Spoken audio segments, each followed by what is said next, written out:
Good day, everyone, and welcome to another thought-provoking episode of Japan Journal, streaming live on GNN, the Global News Network, a proud division of Totown Communications Company Limited.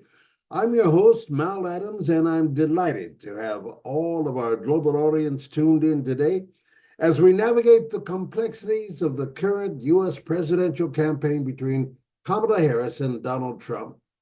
Tonight, we'll explore the intricate relationship between media, politics, and power. The media not only shapes our perceptions, but also plays a pivotal role in maintaining or challenging societal structures. So let's dive right into this critical discussion, beginning with the role of media in democracy, right here on Japan Journal. You're tapped into Japan Journal with Mal Adams, the internet's #1 weekly English language online cybercast from Japan, streaming on GNN, a division of Totown Communications Co Limited, Japan.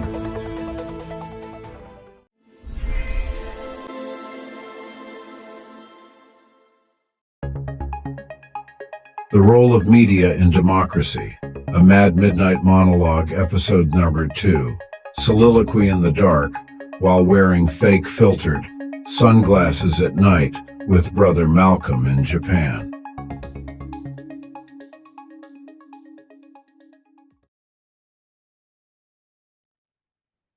Well, good day, everyone, and welcome to another edition of Japan Journal. I'm your host, Mal Adams, here in beautiful downtown Kagawa City at the foothills of Mount Fuji here on the western end of Shizuoka Prefecture in the center of the Japanese archipelago. And I was thinking about truth in the news, truth in reporting and what's innuendo, what's true, what's suggestion, what is an out-and-out lie. Number one, why are we on the brink of a nuclear holocaust? Number two, why the United States is hindering the Middle East peace process. And number three, why the United States is not a true democracy. And number four, who are the elite individuals and families that control America and determine her policies? The risk of nuclear conflict stems from several factors. Number one, geopolitical tensions. Rising tensions among nuclear powers, particularly between the United States, Russia, and China, have led to an arms race and increased military posturing.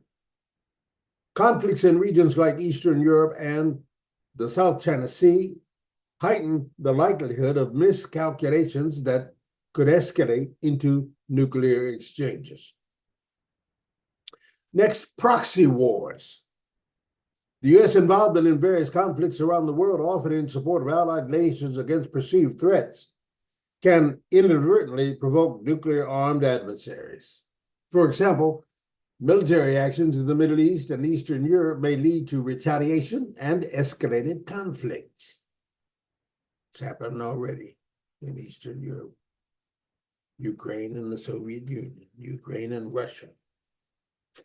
Then we have nuclear proliferation.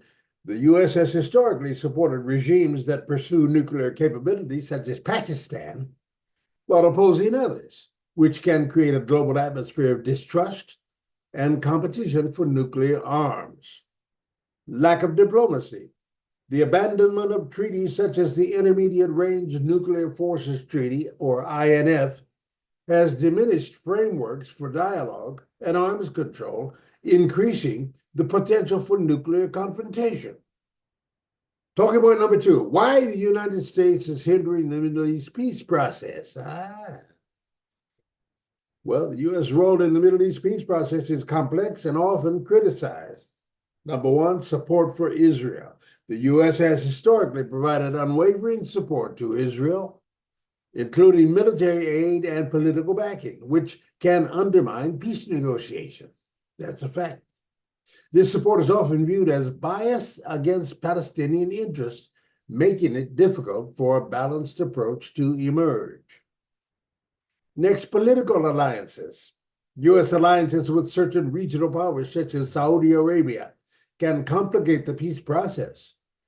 These relationships may prioritize strategic interests over genuine efforts to mediate peace between Israel and Palestine. Fragmented approach. The U.S. has often employed a fragmented approach to peace, addressing symptoms of the conflict rather than its root causes. Ain't that the truth? Initiatives tend to focus on temporary ceasefires or security cooperation rather than addressing territorial disputes and the right of return for refugees. Domestic politics plays a role.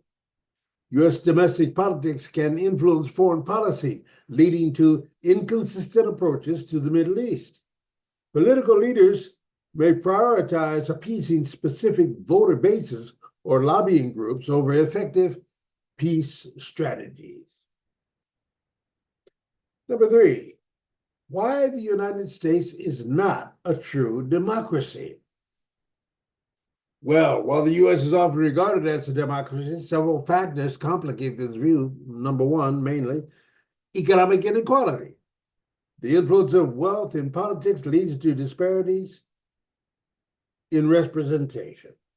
Wealthy individuals and corporations can exert significant influence over political processes through campaign contributions and lobbying, overshadowing the voices of average citizens. Voter suppression. Tactics such as gerrymandering, strict voter ID laws, and purging voter rolls have been employed in various states, which can disenfranchise marginalized groups and skew electoral outcomes. Then there's corporate influence. The Supreme Court's ruling in Citizens United versus FEC 2010 allowed for unlimited corporate spending in elections, further entrenching the power of corporations in the political arena and diluting the principle of one person, one vote. And then there's polarization. Extreme political polarization can lead to a lack of compromise and dialogue, undermining the democratic process. This polarization often reflects and exacerbates divisions within society, making it challenging to achieve consensus on key issues. So who are the elite individuals and families that control America and determine her policies? Several elite individuals and families have historically exerted significant influence over U.S. policies. Political dynasties. Families such as the Bushes and the Clintons have held substantial political power of late, shaping policies through their long-standing connections and networks. Of course, the Rockefellers and families of that ilk have also maintained political dynasties. Then we have corporate leaders, executives and major shareholders of multinational corporations, for example, those in finance, technology, and defense, can influence legislation and policy through lobbying and campaign financing. Figures like Jeff Bezos, Elon Musk, and members of the Koch family are prominent examples. Think tanks and foundations. Organizations such as the Brookings Institution and the Heritage Foundation. We've heard a lot about that lately. We talk about 2025 policies and procedures that the Republican Party seems to have inherited, but Donald Trump says he knows nothing about, never read it, and has no plan to adhere to some of its points, which he says are good, and some which he says are bad, but he's running from that one, like 90 going south. The Heritage Foundation, sponsors of 2025. And various philanthropic foundations such as the Gates Foundation. All of these play crucial roles in shaping public policy and political discourse, often reflecting elite interests. Then there's media ownership. Well, you're talking to Brother Malcolm here, reporting on Japan Journal, the internet's #1 weekly English language online cybercast, a division of Totown Communications Co Limited, and a production of Totown Digital Media, TDM, right? And I'm the owner, the executive producer, and president of this entire organization. But you want to talk about media ownership? Well, ownership of major media outlets by wealthy individuals can influence public perception and political narratives, shaping policy discussions in ways that align with elite interests. In summary, While the U.S. promotes itself as a guardian of democracy and freedom, various factors suggest that its foreign policy and domestic practices often contradict these ideals, raising critical questions about its role on the global stage and the nature of its democracy. U.S. leaders and politicians never tire of telling the rest of the world that the United States helps to keep the globe safe and free. They claim that their country should be the world's policeman, protecting liberty and fighting evil wherever it is found. Yet, actual U.S. foreign policy doesn't deliver on these lofty promises. In fact, far from being a safeguard for freedom and democracy, the United States and its involvement in foreign affairs often makes the world more violent and less fair. These talking points here that I'm giving you outline just how the United States has worked to impoverish nations, start wars, commit war crimes, and even reject peace plans. How, in sum, the United States is a danger to democracy. So given the information above, I'm going to try to answer the following questions in detail based on the available research. Number one, why we are on the brink of a nuclear holocaust. Just dealt with that. Number two, why the United States is hindering the Middle East peace process. Dealt with that. Number three, why the United States is not a true democracy. We just talked about that. And finally, who are the elite individuals and families that control America and determine her policies? I'm getting sleepy. Well, I hope you enjoyed today's programming. We'd like you to comment, click that like button, click that bell icon so that you can be notified of upcoming programs along these lines and others, including Rap About It with Mal Adams, Japan Journal, Another Day in the Life of Brother Malcolm, Totown Tourist, Totown Tea, and MAL, the Media Arts Lab, which is launching JAMS, the Japan African American Media and Music Society. All of this coming to you on GNN, the Global News Network, streaming worldwide around the globe. And who knows where else in the galaxy as the frequencies bounce off one another into infinity and the black hole ultimately.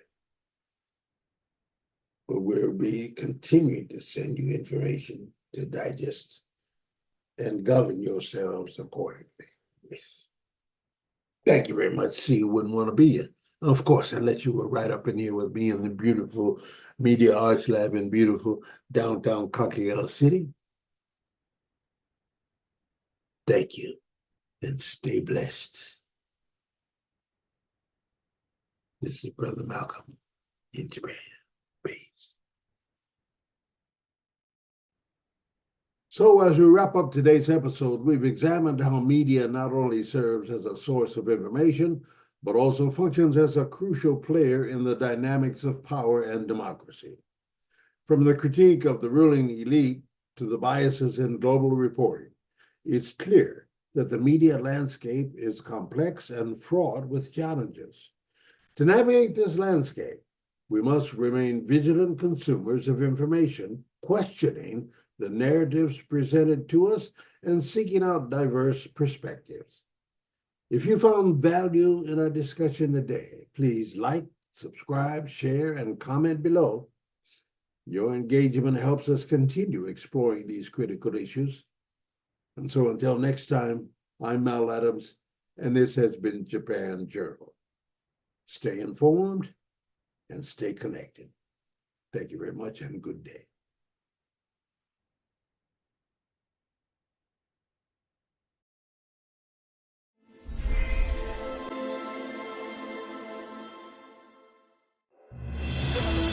You're tapped into Japan Journal with Mal Adams, the internet's #1 weekly English language online cybercast from Japan, streaming on GNN, the Global News Network, a division of Totown Communications Co. Limited, Japan.